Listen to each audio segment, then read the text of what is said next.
As I've listened to the stories of thousands of women of all ages, in all kinds of stages, through the years, I've kept their stories locked in the vault of my heart. I feel as if they've been walking around with me all through these years. They've bothered me, they've prodded me, and sometimes kept me up at night. Ultimately, they've increased my passion to reframe and reimagine the powerful positions of mother and matriarch within the family system. I'm a problem solver, so I set out to find a way to perhaps change the trajectory of this silent and sad scenario about a dynamic yet untapped source of potential and purpose sitting in our homes and churches.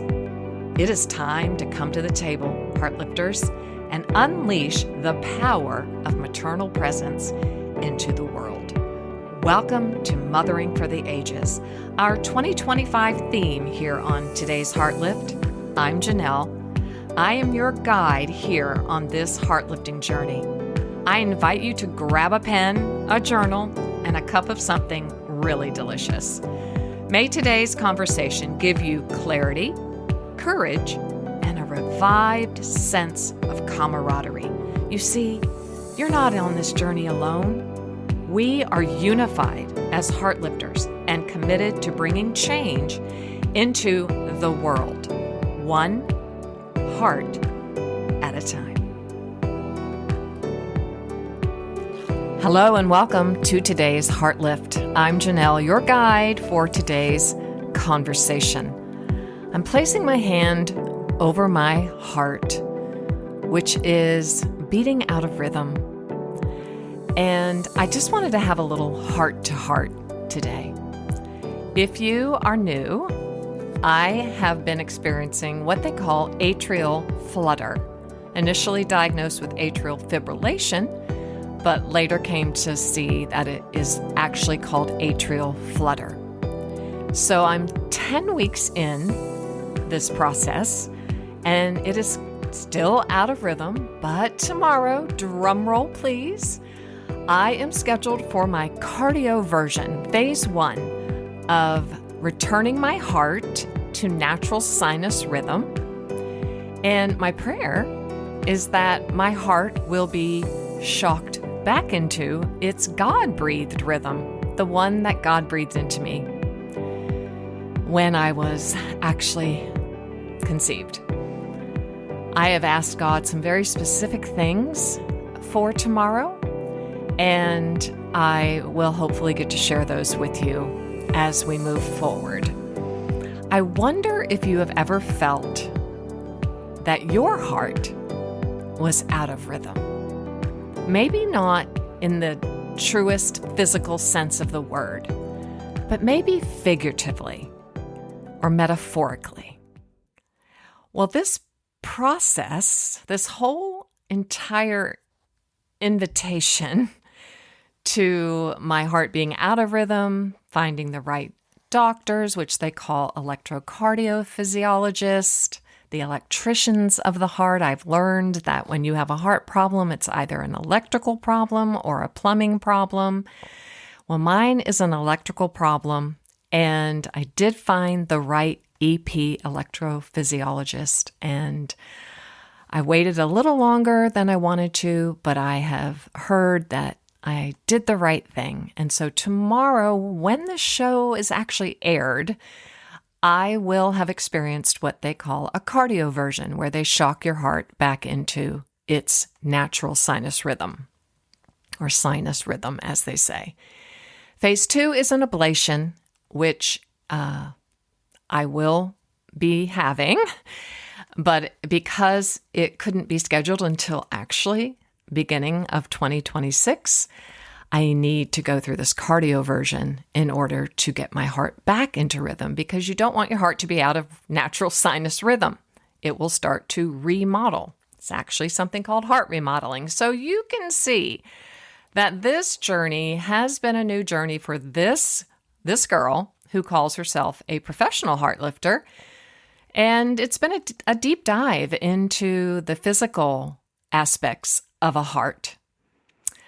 I call myself an experiential writer and an experiential teacher. So typically my writing, my books, my courses come from my own personal experience. Well, here I am again, being invited by God to dive deeper into the workings of the heart, both physically, metaphorically, literally, all the things. And I feel God inviting me into understanding what it means to really live a life from a place of rest.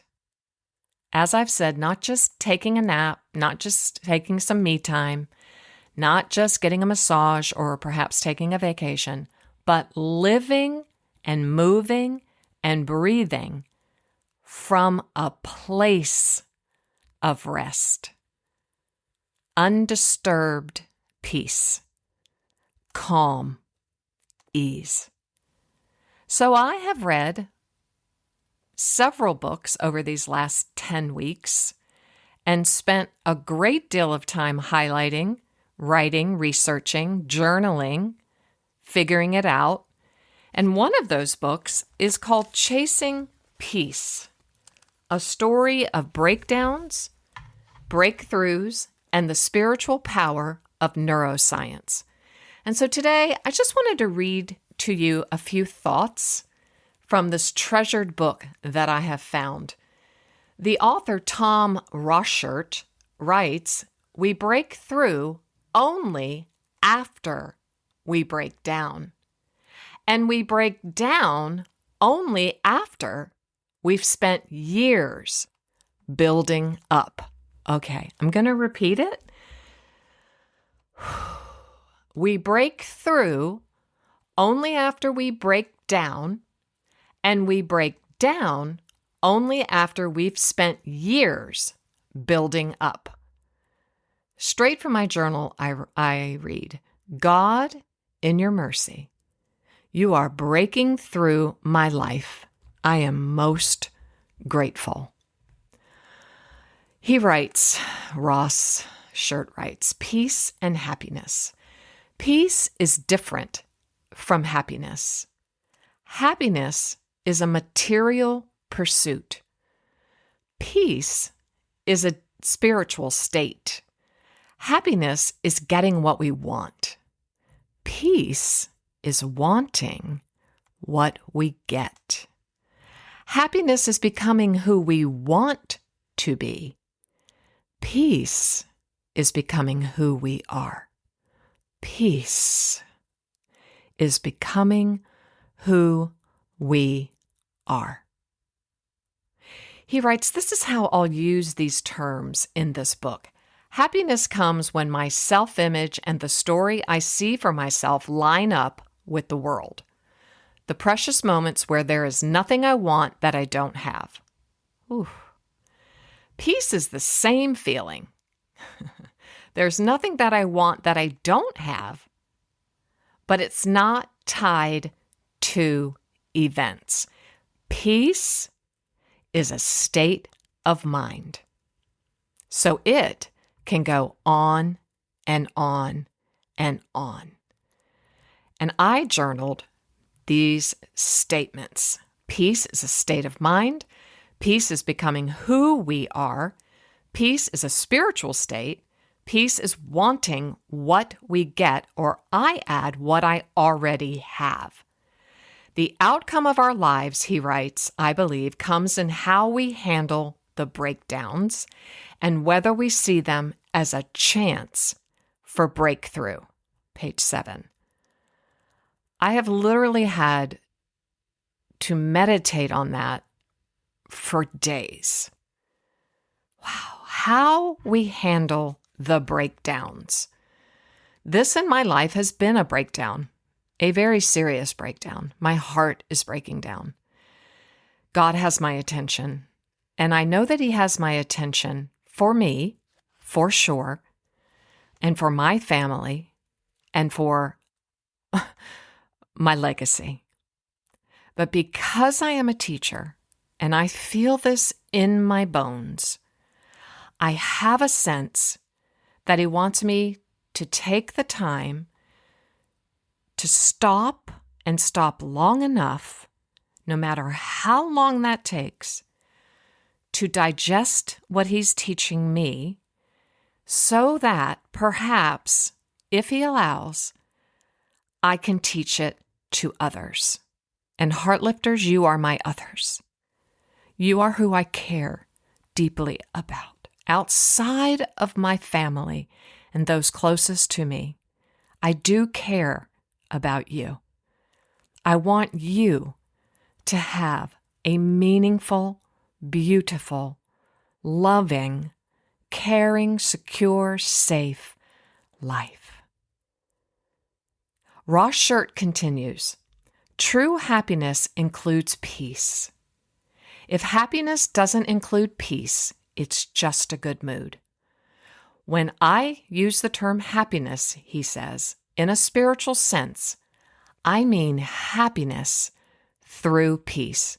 Now, I want you to really lean in here, because what he said next in this book to me was pivotal.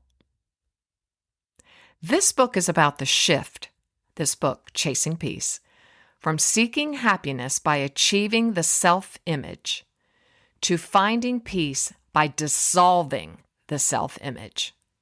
What? There are several words I will use in this book, he writes, to refer to the state we enter as we surrender the self-image. Peace, joy, grace, love. This state is where I believe we're all headed, but I don't think that seeking peace and joy and grace and love is how most of us start out. We first seek happiness by creating a story of who we want to be and trying to achieve that in the world. At least that's how it was for me, he writes. And then I added in the margin, or by trying to achieve what others wanted us to be or become. He writes, when I look back on my greatest happiness and sadness, they correspond with my success or failure in sustaining my story of myself. You see, I'm adding this. We all have a story. My second book, Overcoming Hurtful Words, Rewrite Your Own Story, is all about how to rewrite your story, or perhaps how to reconnect to your God-breathed story. That would really be a better subtitle now that I've lived long enough through that book. Because I encourage through that book to reconnect to your Genesis 2:7 beginning. When I've been able to live up to my self-image and be recognized for my gifts without straining over the effort, he writes, I felt happy. When my self-image gets overwhelmed and I appear to be those things I hate and have worked hard to avoid, I get depressed. And this is the most embarrassing insight.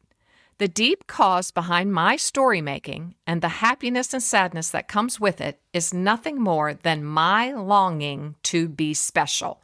That's our lean in. We all want and long to be special. That's all. I'm just a little boy trying to live a story that makes me the hero so I can be loved. It doesn't matter what the identity or the story is. My motive, I would even add my hidden unconscious motive, is to be separate and superior and special and secure. When I took on the self-image of being spiritual, I was trying to put myself above people who sought fame or wealth or power. I thought, I'm laughing my way past the material success trap they're wasting their time on. No, I wasn't. He's so honest. He's just so honest. I concluded from Ross Shirt's work that the breakdown that I am currently in is clearing a path to true, deep, lasting peace.